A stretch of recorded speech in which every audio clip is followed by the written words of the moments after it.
नमस्कार दोस्तों, राजस्थान के इतिहास की क्लास में आप सभी का स्वागत है दोस्तों। तो दोस्तों आज अपने जो है आधुनिक राजस्थान की तरफ बढ़ेंगे, जिसमें हमने अब भारत अपने राजस्थान में अंग्रेजों का प्रवेश हो गया है। अब हम अंग्रेजों के विरुद्ध लड़ाइयाँ लड़ेंगे। अंग्रेजों के विरुद्ध जो राष्ट्रीय विद्रोह है उन राष्ट्रीय विद्रोहों की चर्चा करने वाले हैं, जिसमें सबसे बड़ा जो पहला संघर्ष आता है उसका नाम है 1857 की क्रांति। तो 1857 की क्रांति, वो क्रांति हुई क्यों, उसका क्या रीजन था, क्यों किस तरह से राजपूताने के राजाओं ने ही अंग्रेजों का सहयोग किया, तो उससे पूर्व अपनी उसकी पृष्ठभूमि तैयार करते हैं। ये 1818 की जो संधियां हैं, जो कि किस नाम से, सहायक संधियों के नाम से जानी जाती है। ये जो सहायक संधियां या अधीनस्थ संधियां जो हुई थी, ये अधीनस्थ संधियां किस तरह से उनका परिणाम रही है क्रांति का, उस क्रांति का परिणाम किस तरह से रही है। क्योंकि आपको मैंने पहले दिन ही बता दिया था, कड़ियां एक दूसरे से जुड़ी होगी। कड़ियां क्या होगी? एक दूसरे से जुड़ी होगी। अर्थात किसी भी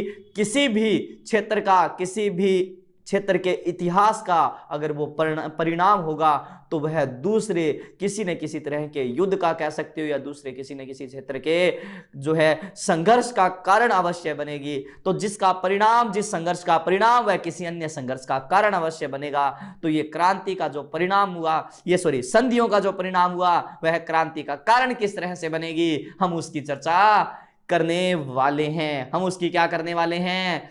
चर्चा करने वाले हैं। हम उसकी क्या करने वाले हैं? चर्चा करने वाले हैं। तो आ जाइए, बिल्कुल दिल थाम के बैठिए। आज हम पढ़ने वाले हैं 1818 की संधियों के बाद में क्रांति की चर्चा हम क्या है कि करने वाले हैं। रक्त बहाकर श्रृंगार करूं, खामोश यहां तलवार नहीं। रक्त बहाकर श्रृंगार करूं, खामोश यहां तलवार नहीं। रात के 1 बजे हैं पर रुकने का नाम नहीं। तो आपकी ये रिकॉर्डिंग रात के 1 बजे हो रही है। रात के 1 बजे हैं पर रुकने का नाम नहीं। तो ये जो है, ये हम सहायक संधियों के बारे में चर्चा अपने करने वाले हैं। तो दोस्तों, तो सबसे पहले हम सहायक संधियों में देखेंगे कि देशी रियासत जो है, जितनी भी देशी रियासतें हैं, इन रियासतों ने क्या किया? इन रियासतों ने अंग्रेजों के साथ क्या कर ली थी? संधि कर ली। क्या कर ली? संधि कर ली। भाई अब अंग्रेजों की एक तरह से बातें मानने लग गए कौन? देशी रियासतों के शासक। वास्तव में हुआ क्या कि ये कारण जो एक तरह से राजस्थान में जैसे मराठा आए थे ना, मराठा महाराष्ट्र की जो जाति है, मराठा जैसे राजस्थान में प्रवेश की, तो विशेषतः तो वही मराठा इसका कारण माना जाता है, क्योंकि वो राजस्थान में आए मराठा। और मराठा जो है राजस्थान से कर वसूल किया करते थे, लूटपाट किया करते, जिसका फायदा इन अंग्रेजों ने उठाया। किसने उठाया? इन अंग्रेजों ने उठाया। और अंग्रेजों ने राजपूताने के शासकों के साथ क्या कर ली थी? संधियां कर ली। जिसमें मैं आपको बताता हूं मराठों का राजस्थान में प्रवेश। तो सबसे पहले अपना जो हेडिंग रेसी नहीं, वो रेसी कि राजस्थान में मराठों का प्रवेश।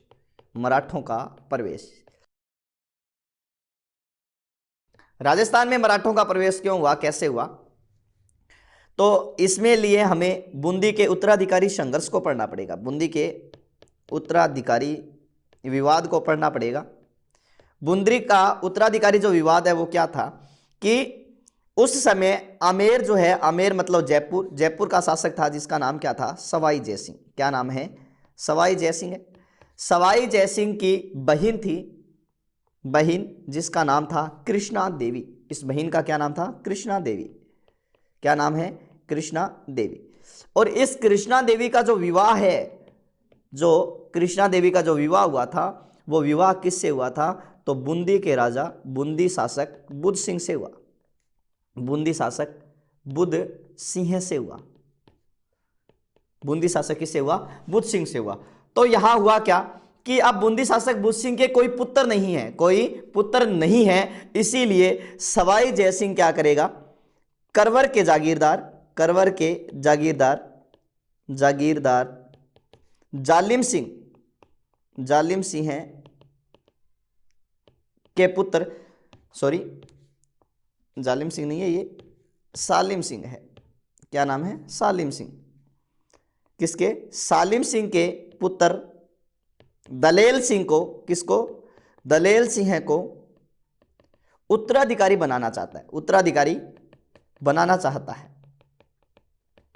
देखो क्या हुआ कि बूंदी का उत्तराधिकारी विवाद क्या है कि सवाई जयसिंह आमेर का राजा, इसकी बहन है कृष्णा देवी, इसका विवाह जो है बूंदी के शासक बुद्ध सिंह से हुआ था।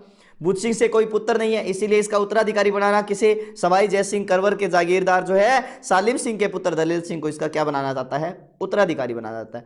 तब क्या कि सन 1729 ईस्वी में 1729 ईस्वी में बुध सिंह के पुत्र हुआ, जिस पुत्र का नाम जो है वो क्या रखा गया, उमेद सिंह रखा गया। क्या रखा गया, उमेद सिंह रखा गया। और 1730 में बुध सिंह की मृत्यु हो गई। 1730 में इसकी क्या हो गई, बुध सिंह की मृत्यु हो गई। देखो वास्तव में अब भाई कृष्णा कुमारी क्या करेगी, उमेद सिंह को राजा बनाएगी, लेकिन सवाई जय सिंह क्या करता है, इस दलेल सिंह को राजा बनाना चाहता है। और सवाई जय सिंह ने दलेल सिंह के साथ, जय सिंह ने इसके साथ क्या किया, जय सिंह ने अपनी बहन का विवाह भी कर दिया, पुत्री का विवाह भी कर दिया, पुत्री का विवाह।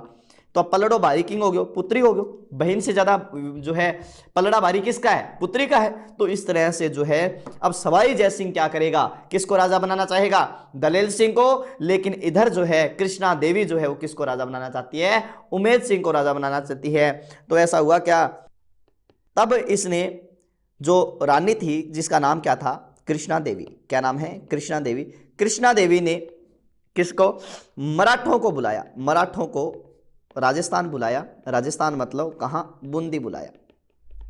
बिताना जितना रुपया लेना है भाई ले लियो, जितना धन आपको चाहिए वो दे देना, लेकिन मेरे पुत्र को क्या बना दीजिए, राजा बना दीजिए, ठीक है ना। और कृष्णा देवी ने मराठा सरदार मल्हार राव होलकर को राखी भेजी, राखी भेजी, ठीक है। और मराठों का राजस्थान में प्रवेश हुआ, मराठों का राजस्थान में प्रवेश हुआ। और इन्होंने उमेद सिंह को क्या बना दिया, उमेद सिंह को क्या बना दिया, राजा बनाया। क्या बनाया, उमेद सिंह को क्या बना दिया, राजा बना दिया। नोट, राजस्थान में मराठों का सर्वप्रथम प्रवेश, मराठों का सर्वप्रथम प्रवेश, राजस्थान में मराठों का सर्वप्रथम प्रवेश बूंदी रियासत में हुआ था। कहां हुआ, बूंदी रियासत में हुआ। कब हुआ, सन 1733 ईस्वी में हुआ था। कब हुआ था, सन 1733 ईस्वी में। अब क्या हुआ, इस बात का पता सवाई जय सिंह को चला। सवाई जय सिंह ने क्या किया, दलेल सिंह को, उमेद सिंह को राजगद्दी से हटा दिया और दलेल सिंह को क्या बना दिया, राजा बना दिया। तब बताते हैं कि इस कृष्णा देवी ने पुनः किनको बुलाया, मराठों को। और मराठों प्लस किनके बीच में, मराठा वर्सेस सवाई जय सिंह, इनके बीच में क्या हुआ, संघर्ष हुआ। जिस संघर्ष में सवाई जय सिंह क्या हो गए, पराजित हो गए। सवाई जय सिंह क्या होते हैं, पराजित होते हैं। क्या होते हैं, पराजित होते हैं। जिसके परिणाम स्वरूप क्या हुआ, इन्हीं सवाई जय सिंह ने इन मराठों के विरुद्ध, इन मराठों की शक्ति का दमन करने के लिए, इन मराठों को राजपुतान में प्रवेश न करने के लिए सवाई जय सिंह ने एक सम्मेलन का आयोजन किया, जिस सम्मेलन का नाम था हुरडा सम्मेलन। कौन सा सम्मेलन आयोजित किया, तो ध्यान रखना, सवाई जय सिंह ने जो है इन मराठों की शक्ति का दमन करने के लिए हुरडा सम्मेलन का आयोजन किया था। किसका आयोजन किया था, हुरडा सम्मेलन का आयोजन किया था, ठीक है ना।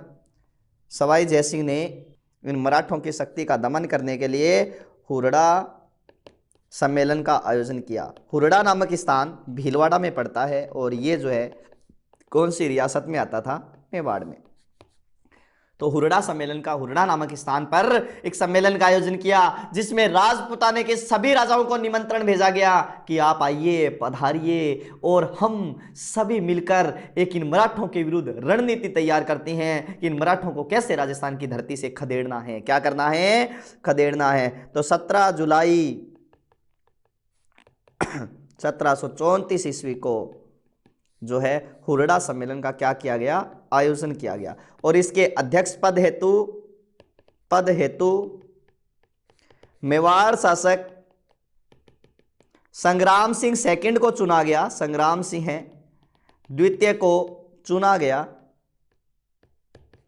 किंतु उनकी मृत्यु हो गई। उनकी 1734 में, जनवरी 1734 में मृत्यु हो गई।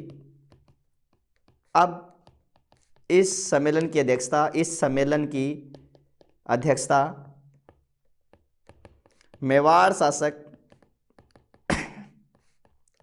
जगत सिंह सेकंड ने की थी, जगत सिंह द्वितीय ने की।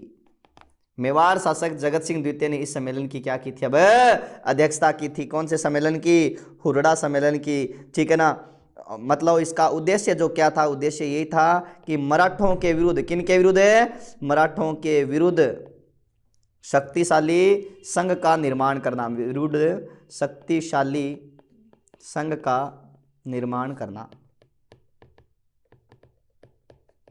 शक्तिशाली संघ का निर्माण करना। परिणाम इसका क्या रहा,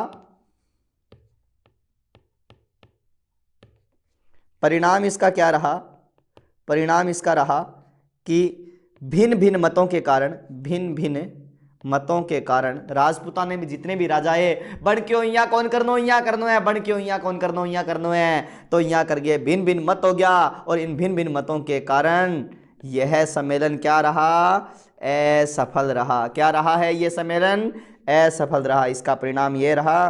और ये जो हुरड़ा सम्मेलन था, इस हुरड़ा सम्मेलन का आयोजन किसने किया, सवाई जयसिंह ने किया। मैंने आपको सवाई जयसिंह जब पढ़ाया था जयपुर का राजा, उसमें हुरड़ा सम्मेलन बता चुका हूं, किन किन राजाओं ने भाग लिया वो भी मैं आपको बता चुका हूं। और इसका परिणाम क्या रहा है, भिन्न भिन्न मतों के कारण असफल रहा है, ठीक है ना। 1735 ईस्वी में बाजीराव पेशवा की माता, बाजीराव पेशवा की माता राधाबाई राजस्थान आई।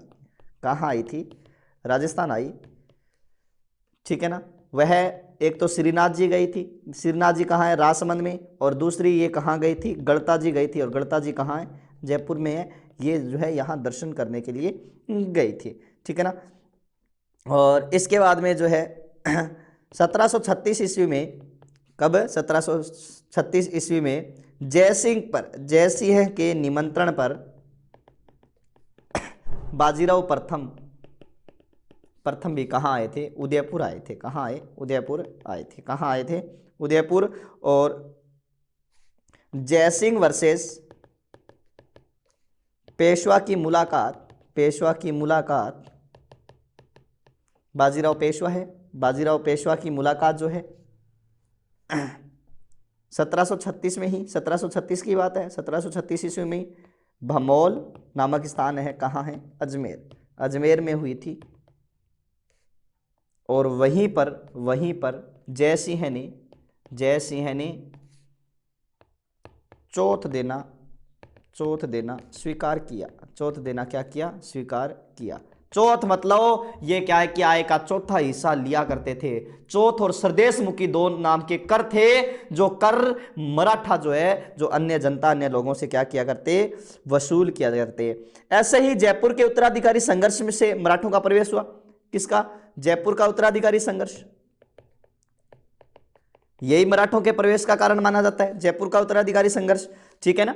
हमने पढ़ा था ईश्वरी सिंह वर्सेस, पैसे देकर बुलाया, माधो सिंह, पढ़ चुके हैं हम, माधो सिंह। बूंदी के उत्तराधिकारी संघर्ष को पढ़ लिया, जयपुर के उत्तराधिकारी। इसी तरह से जोधपुर में उत्तराधिकारी संघर्ष हुआ था, जोधपुर में उत्तराधिकारी संघर्ष पढ़ा है, ये भी हमने। जोधपुर का राजा अभय सिंह और उसका भाई भगत सिंह, बख्श सिंह, जिसने अपने पिता अजीत सिंह की हत्या की थी। ये जो सारे के सारे हैं, यही जो है राजस्थान में मराठों के प्रवेश का क्या माने जाएंगे, कारण। क्या माने, कारण, ठीक है ना। ध्यान रखना, राजस्थान की जैसलमेर व बीकानेर, जैसलमेर व बीकानेर रियासत मराठों के आक्रमण से बची रही, मराठों के आक्रमण से क्या रही, बची रही। बीकानेर, जैसलमेर, कोमा किशनगढ़ रियासत जो है, रियासत मराठों को कर नहीं देती थी। हुआ क्या कि राजस्थान में मराठों के आक्रमण, ये राजस्थान से क्या है कि चौथ वसूल करते थे, मतलब आय का चौथा हिस्सा वसूल करते। जो इन मराठों को कर नहीं देता, वह उनके राज्य में क्या करते, लूटपाट करते। तो अब लगभग राजस्थान की सभी रियासतें मजबूर हो गई थी इन मराठों को कर देने के लिए। तो राजस्थान की सभी रियासतें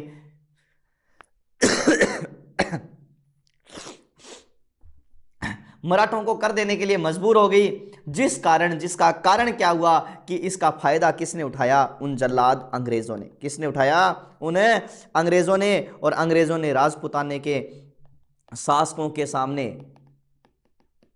सहायक संधियों की बात रख दी। क्या रख दी? संधियों की बात रख दी। और सहायक संधियों के जो राजस्थान में कारण थे, वो क्या क्या कारण माने जाते हैं, उन कारणों की अपने चर्चा करेंगे कि राजस्थान में इन सहायक संधियों के क्या क्या कारण है। पहला तो है मुगल सत्ता कमजोर थी। मुगल सत्ता कमजोर थी, मराठा हावी थे। मुगल सत्ता कमजोर थी, मराठा हावी थे। मराठा क्या थे? हावी थी। मतलब इन मराठों का, और इसके साथ साथ एक जाति और है जिसका नाम है पिंडारी।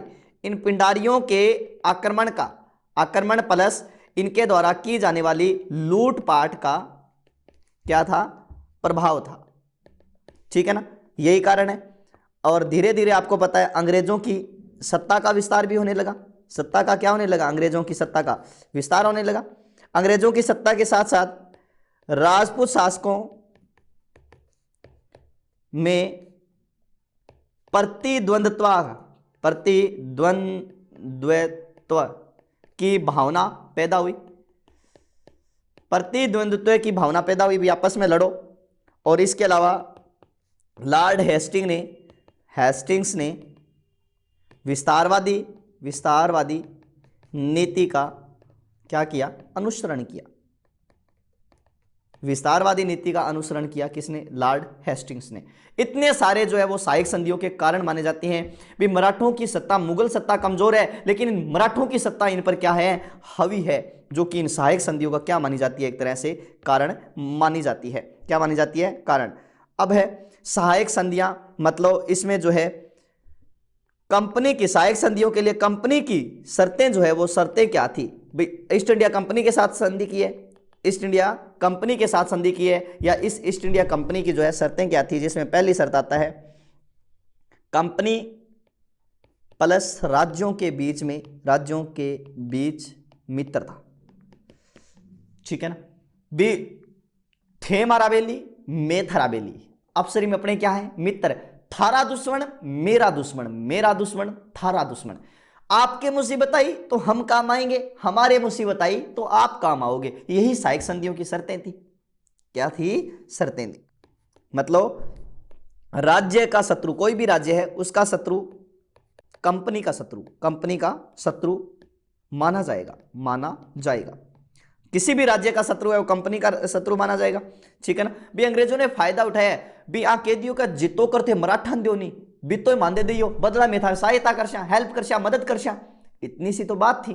कंपनी ने शासकों को कहा कि जितना कर आप किनको देते हो? मराठों को देते हो, उतना कर हमें दे दीजिए, बात खत्म बस। और हम आपके बदले में क्या करेंगे? सहायता करेंगे। बाह्य आक्रमण से कंपनी रक्षा करेगी, राज्यों की क्या करेगी? रक्षा करेगी। बाह्य आक्रमण जो भी होंगे, ठीक है ना। राजपूत राजे चौथ के रूप में जो मराठों को देते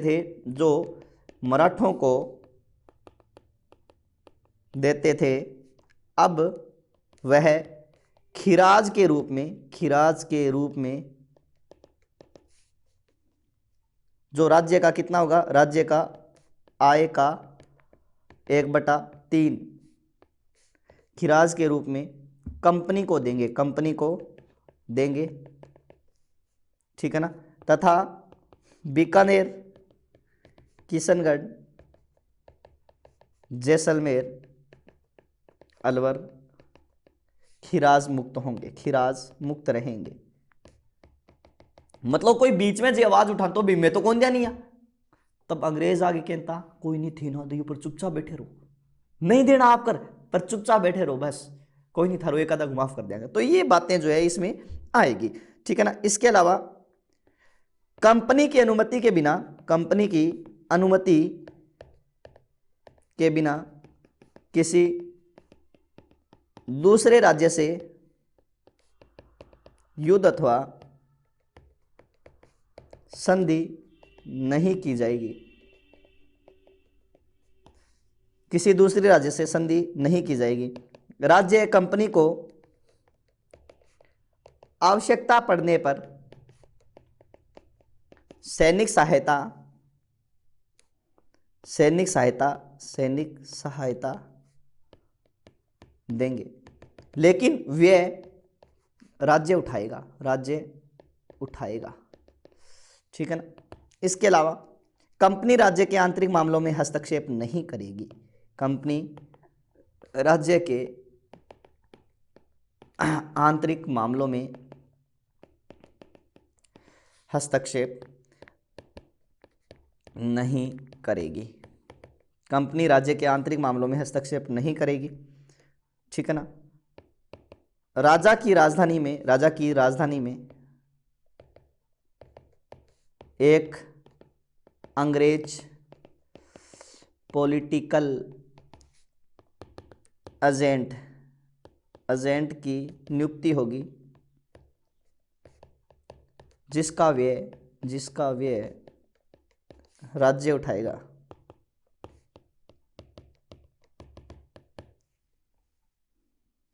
ठीक है ना। तो ये सारी की सारी बातें जो है वो संधि के परिणाम स्वरूप रखी गई। भी आप हमसे संधि करोगे तो क्या क्या शर्तों का आपको ध्यान रखना है वो ये आपके सामने है। तो ध्यान रखना, भारत की बात करें तो भारत में सर्वप्रथम संधि हैदराबाद के निजाम ने की थी। किसने? हैदराबाद के निजाम ने की थी। कब की है? सन 1798 ईस्वी में हैदराबाद के निजाम ने की है, सन 1798। और भारत में सहायक संधियों का जन्मदाता लॉर्ड वेलेस्ली को माना जाता है। लॉर्ड वेलेस्ली को माना जाता है। ठीक है ना। राजस्थान की बात करें तो राज्य में अंग्रेजों से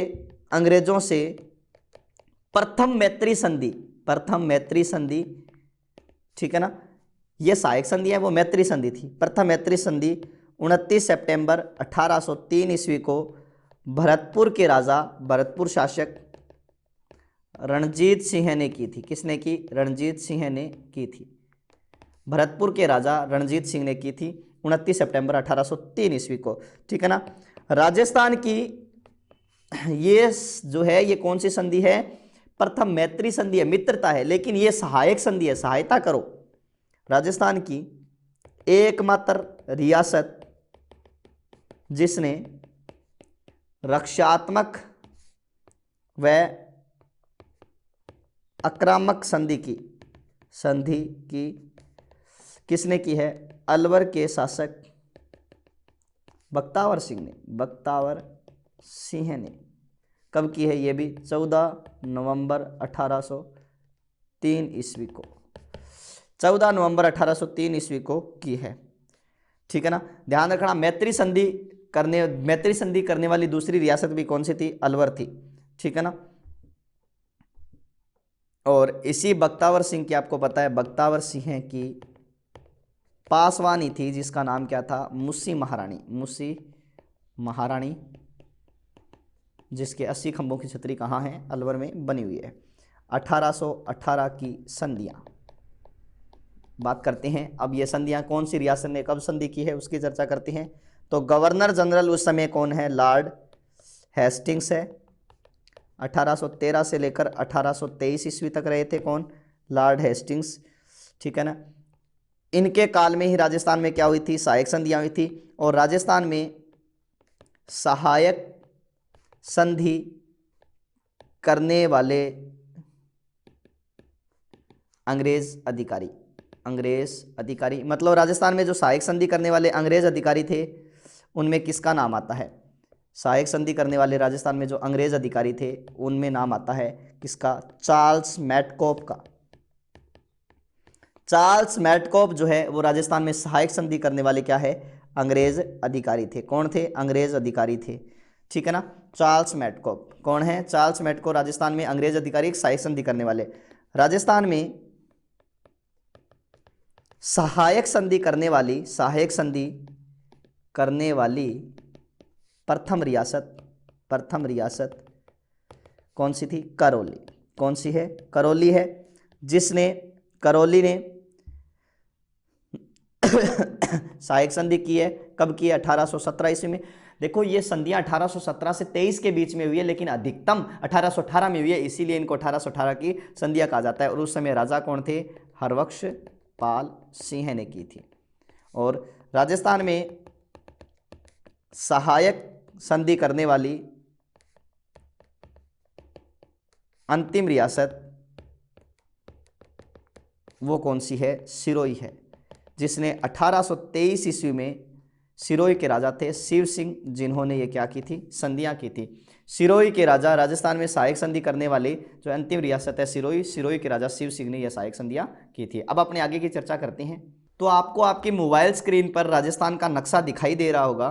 तो ये जो राजस्थान है जो आपको दिखाई दे रहा है, ये राजस्थान, हम राजस्थान के विभिन्न जो क्षेत्र है उन क्षेत्रों में पढ़ेंगे कि किस किस क्षेत्र में कौन कौन सी सहायक संधियां की थी। ठीक है ना। तो सबसे पहली बात तो मैंने आपको बताया, करौली का राजा जिसका नाम क्या था? हरबख्श पाल। करौली, ये रहा करौली। करौली के राजा हरबख्श पाल ने, करौली के राजा कौन थे? हरबख्श पाल। इस करौली के राजा हरबख्श पाल ने सर्वप्रथम सहायक संधियां की थी।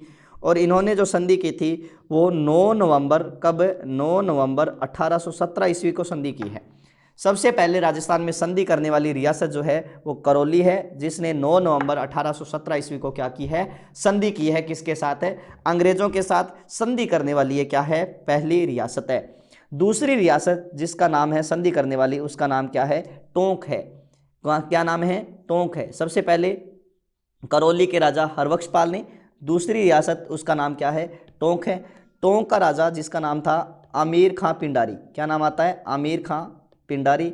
और इस आमिर खां पिंडारी ने 17 नवंबर 1817 ईस्वी को क्या कर ली थी? संधि कर ली थी। दूसरी रियासत है आमिर खां पिंडारी की, जो है टोंक रियासत, जिन्होंने 17 नवंबर 1817 ईस्वी को क्या कर ली थी? संधि कर ली। तीसरी रियासत है उसका नाम है कोटा। क्या नाम है तीसरी रियासत का? कोटा। और इस कोटा के जो राजा थे उनका नाम आता है, कोटा के शासक जिनका नाम है उमेद सिंह। क्या नाम आता है? उमेद सिंह। और यही जो उमेद सिंह है, इन्होंने 26 दिसंबर, कब? 26 दिसंबर 1817 ईस्वी को क्या कर ली थी? अंग्रेजों से संधि कर ली थी। क्या कर ली थी? संधि कर ली थी उमेद सिंह ने 26 दिसंबर 1817 ईस्वी को। इसके बाद में चौथे नंबर पर जो नाम आता है वो किसका आता है? चौथे नंबर पर नाम आता है किसका? जोधपुर का, या फिर मारवाड़ का। किसका नाम आता है? मारवाड़ का। और मारवाड़ के उस समय संधि करने वाले जो जोधपुर के या मारवाड़ के राजा थे उनका नाम क्या था? मान सिंह। क्या नाम आता है? मान सिंह। जिन्होंने, मान सिंह ने 6 जनवरी, कब?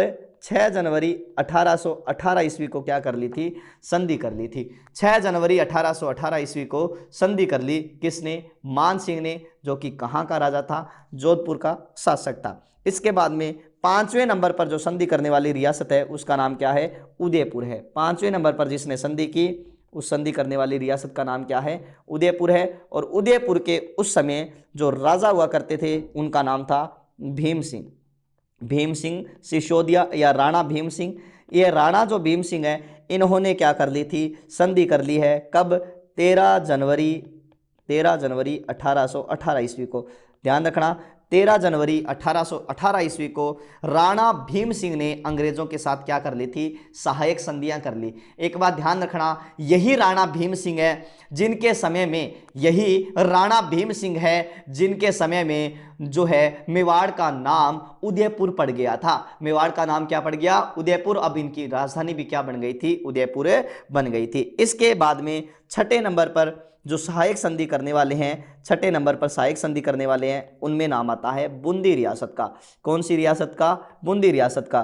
तो बूंदी के जो शासक हैं जिन्होंने संधि की है, बूंदी के शासक जो हैं जिन्होंने संधि की है, उनमें नाम आता है बूंदी के राजा में विष्णु सिंह। क्या नाम आता है? विष्णु सिंह नाम आता है। क्या नाम आता है? विष्णु सिंह। और इन्होंने, विष्णु सिंह जी ने 10 फरवरी 1818 को क्या कर ली थी? संधि कर ली थी। तो ध्यान रखना, आपको 5 रियासतों के क्रम याद रखने हैं। पहला करौली हरबख्श पाल, दूसरा टोंक आमिर खां पिंडारी, तीसरा कोटा उमेद सिंह, चौथा जो है मान सिंह, जो है जोधपुर मान सिंह, और पांचवा राणा भीम सिंह। बाद में क्रम आपको याद नहीं रखने हैं, इतने ही आपको याद रखने हैं। बीकानेर के राजा कौन थे जिन्होंने संधियां की है? तो बीकानेर के राजा उस समय कौन थे? सूरत सिंह थे, जिन्होंने 1818 की क्या कर ली थी? संधि कर ली। कब की है? 9 मार्च 1818 ईस्वी को की है। कब की है? 9 मार्च 1818 ईस्वी को क्या की है? संधि की है। किशनगढ़ के कौन थे? तो किशनगढ़ के उस समय राजा थे, उनका नाम था कल्याण सिंह। क्या नाम आता है? कल्याण सिंह, जिन्होंने 26 मार्च 1818 ईस्वी को क्या किए? इन्होंने संधि की है। कल्याण सिंह जिनका नाम आता है, जो है 26 मार्च 1818 ईस्वी को क्या की है? संधि की है। इसके बाद में रियासत का नाम आता है क्या? जयपुर। जयपुर का राजा कौन है? जगत सिंह है। जयपुर का राजा कौन है? जगत सिंह है। जयपुर के राजा जगत सिंह ने 2 अप्रैल, कब? 2 अप्रैल जो है 1818 ईस्वी को क्या कर ली थी? अंग्रेजों के साथ संधि कर ली थी। कब कर ली है जगत सिंह ने? तो 2 अप्रैल 1818 ईस्वी को। जैसलमेर का राजा कौन है? तो मूलराज सेकंड है जैसलमेर का राजा, जिसने 22 दिसंबर, कब? 22 दिसंबर 1818 ईस्वी को क्या कर ली थी? संधि कर ली थी। और इसके बाद में मैंने आपको बताया था कौन सी रियासत है? अंतिम रियासत, जिसका नाम क्या है? सिरोही। और सिरोही का राजा कौन है? शिव सिंह। सिरोही का राजा कौन है? शिव सिंह, जिसने 11 सितंबर 1823 ईस्वी को क्या कर ली थी?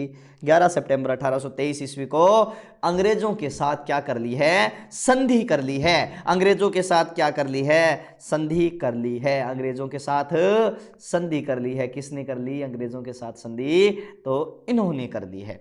ठीक है ना? तो ये बातें आपको ध्यान रखनी है। पहली करौली, दूसरी टोंक, तीसरी कोटा, चौथी जो है जोधपुर, पांचवी जो आपको याद रखनी है कौन सी? राणा भीम सिंह उदयपुर, और अंतिम कौन सी है? सिरोही रियासत है। कौन सी है? सिरोही है। तो ध्यान रखना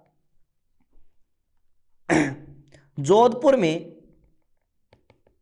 मान सिंह की तरफ से, किसकी? मान सिंह की तरफ से उनके पुत्र छतर सिंह ने संधियों की शर्तों पर हस्ताक्षर किए। तो यहां जोधपुर में इनके पुत्र छतर सिंह ने संधियों की शर्तों पर क्या किए थे? हस्ताक्षर किए। और मेवाड़ की ओर से ठाकुर अजीत सिंह ने, किसने? अजीत सिंह ने हस्ताक्षर किए। ठीक है ना? हस्ताक्षर किए थे। तो मेवाड़ की ओर से ठाकुर अजीत सिंह ने किए, और जोधपुर की ओर से किसने किए थे? मान सिंह ने किए थे। ध्यान रखना 1838 ईस्वी में कोटा से अलग होकर झालावाड़ की स्थापना हुई। झालावाड़ की क्या की गई? स्थापना की गई। और झालावाड़ एकमात्र ऐसी रियासत आती है जिसको अंग्रेजों ने बसाया था, और नवीनतम रियासत भी है, जिसने 10 अप्रैल 1838 ईस्वी को अंग्रेजों से क्या कर ली थी? अंग्रेजों से संधि कर ली। अंग्रेजों से क्या कर ली है? संधि कर ली है। कब कर ली है? 10 अप्रैल 1818 ईस्वी को। ठीक है ना? आपको पता ही है ईस्ट इंडिया कंपनी का जो अधिकारी था हस्ताक्षर करने वाला, उस अधिकारी का हस्ताक्षर करने वाले का नाम क्या था? Charles Metcalfe. क्या नाम आता है? चार्ल्स मेटकॉप था। चार्ल्स मेटकॉप अधिकारी हस्ताक्षर करने वाला। लेकिन डूंगरपुर, जिसने 1818 ईस्वी में, ठीक है ना, बांसवाड़ा, जिसने भी 1818 ईस्वी में 25 दिसंबर को, इसके अलावा प्रतापगढ़, जिसने अक्टूबर 1818 ईस्वी में संधि की है। ये जो है इनके साथ मालवा रेजिडेंट के जॉन वोल्कन ने हस्ताक्षर किए थे। ने क्या किए हैं? हस्ताक्षर किए हैं। ठीक है ना?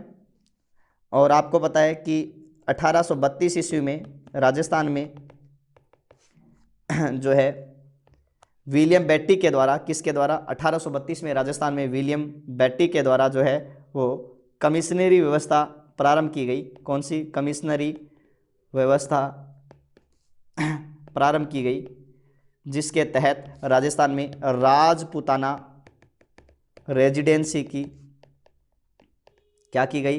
स्थापना की गई। राजपूताना रेजिडेंसी जिसका प्रधान मुख्यालय किसको बनाया गया? अजमेर को बनाया गया। और किसको बनाया गया? अजमेर। और इसी का ही ग्रीष्मकालीन मुख्यालय कौन सा बना? 1845 में बनाया गया, जो कौन सा है? आबू है। और इसके लिए राजस्थान में एक पद आया जिसका नाम क्या है? AGG, agent to governor general. और राजस्थान के पहले एजीजी मिस्टर लोकेट को माना जाता है। किसे माना जाता है? लोकेट को माना जाता है। और इसी के साथ ही आपकी सहायक संधियां क्या होती है? समाप्त होती है। कल अपने 1857 की क्रांति की बात करेंगे। आज के लिए इतना ही। धन्यवाद दोस्तों, मिलते हैं कल।